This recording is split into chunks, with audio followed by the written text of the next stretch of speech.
안녕하세요. 하루 5분 투데이 이슈입니다. 오늘도 하루를 시작하며 꼭 알아야 할 주요 뉴스를 쉽고 빠르게 전해드리겠습니다. 오늘은 정치와 경제, 사회를 중심으로 가장 주목받고 있는 7가지 소식을 준비했습니다. 단순히 무슨 일이 있었는지뿐 아니라 왜 중요한지까지 함께 살펴보겠습니다. 먼저 정치 소식입니다. 이재명 대통령이 브라질을 방문해 룰라 대통령과 정상회담을 갖고 양국 간 경제협력 확대 방안을 논의했습니다.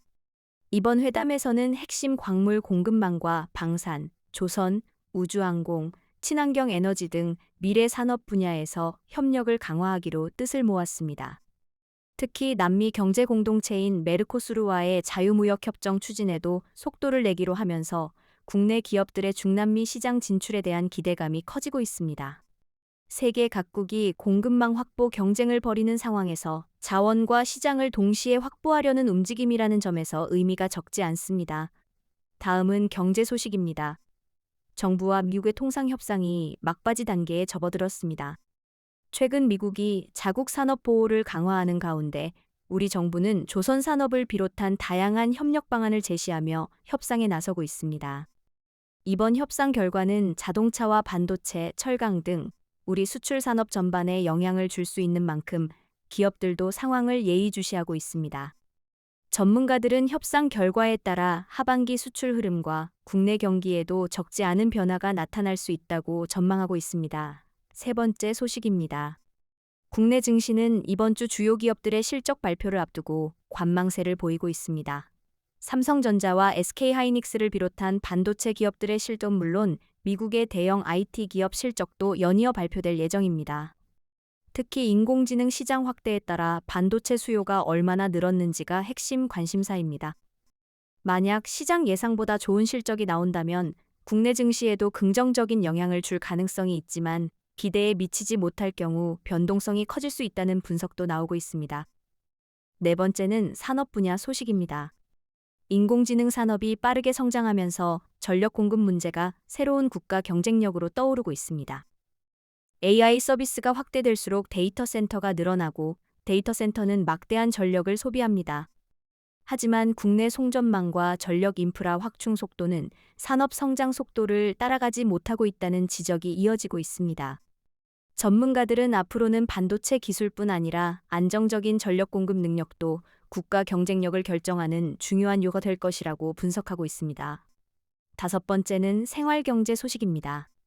급여 외 추가 소득이 있는 일부 직장인의 건강보험료 부담이 늘어날 전망입니다. 배당소득이나 임대소득, 금융소득, 사업소득 등이 일정 기준을 넘으면 추가 건강보험료가 부과되기 때문입니다. 최근에는 투자나 부업으로 소득을 얻는 직장인이 늘면서 대상자도 함께 증가하고 있습니다. 해당되는 경우라면 소득 규모와 보험료 변동 여부를 미리 확인해 보는 것이 필요하겠습니다. 여섯 번째는 사회 소식입니다. 지난 지방선거에 40여 표 차이로 승부가 갈렸던 통영시장 선거의 재검표 결과가 나왔습니다. 일부 표의 유효 여부가 다시 확인되면서 득표수에는 소폭 변화가 있었지만 최종 당선 결과는 그대로 유지됐습니다.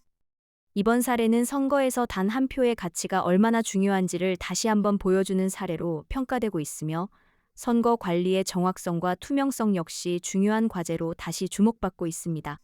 마지막으로 날씨와 생활 소식입니다. 전국 대부분 지역에서 폭염이 이어질 것으로 예상됩니다. 낮 기온과 체감 온도가 크게 오르면서 온열질환 위험도 함께 높아지고 있습니다. 야외 활동은 가능한 한 더위를 피할 수 있는 시간대로 조정하고 물을 자주 마시는 등 충분한 수분 섭취가 필요합니다. 특히 어린이와 고령층, 야외 근로자는 혹 취약한 만큼 각별한 주의가 요구됩니다. 정부와 각 지방자치단체도 무더위 쉼터 운영과 취약계층 보호 대책을 강화하고 있습니다. 오늘 준비한 소식은 여기까지입니다. 국제 정세와 경제 환경이 빠르게 변하면서 우리 일상에 영향을 미치는 뉴스도 점점 많아지고 있습니다. 앞으로도 중요한 뉴스를 쉽고 정확하게 정리해 전해드리겠습니다. 시청해 주셔서 감사합니다. 도움이 되셨다면 좋아요와 구독, 알림 설정도 부탁드립니다. 다음 뉴스에서 다시 찾아뵙겠습니다.